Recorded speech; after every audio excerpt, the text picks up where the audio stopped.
మీ అమ్మోళ్ళ ఇంటికెళ్ళి బాగా ఊరావు, బుగ్గలు ఇంత అయిపోయినాయి, ఫేస్ ఎంత ఉందా అనేసాడు మా ఆయన. జీవితం ఎంత కష్టపడి తగ్గాలనుకున్నా అస్సలు తగ్గట్లేదు. ఇంకా పెళ్ళి అయ్యి పిల్లలు పుట్టినాక అసలు తగ్గమేమో అనిపించింది. ఇక ట్రైన్ దిగేసి ర్యాపిడో బుక్ చేసుకొని ఇంటికైతే వచ్చాము. ఇంకా హవికి వాళ్ళ రాజ్యంలోకి వచ్చేసినట్టు గొంతు అయితే మామూలుగా లేవట్లేదు. అమ్మ పో, నానమ్మ దా, అమ్మ వెళ్ళి దోశ వేసుకో అని చెప్పి నన్ను అయితే దబాయిచ్చేస్తున్నాడు. ఇప్పుడు దాకా సైలెంట్గా ఉన్నాడు నా రాజ్యంలో. ఇప్పుడు హవి రాజ్యం వచ్చేసింది.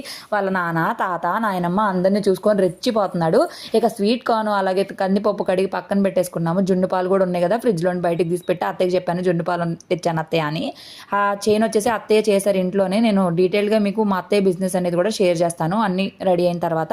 ఇక జున్ను కూడా రెడీ చేసేసారు. ఇంకా మీకు తెలిసిందే కదా, అత్తయ్యతో ఉన్నామంటే చిప్స్ ఉంటాయి, ఆయిల్ మీద స్టార్ట్ అయిపోయింది, హెల్త్ జాగ్రత్త అని కూడా పెట్టారు. మేము వస్తున్నాం కదా అని చెప్పి మామయ్య చాలా స్నాక్స్ తీసుకొచ్చారు. అలాగే అవి కోసము డ్రై ఫ్రూట్ లడ్డు కూడా తీసుకొచ్చారు. అయినా వైఫ్ అండ్ హస్బెండ్ ఆపోజిట్ అనుకుంటా. నేనేం వేడిగా తింటా జున్ను, మా ఆయనకేం చల్లగా ఇష్టం. హవిని నిద్రపుచ్చుతున్నాను, నేను కూడా తినేసి మంచిగా పడుకున్నాను. ఇంతే.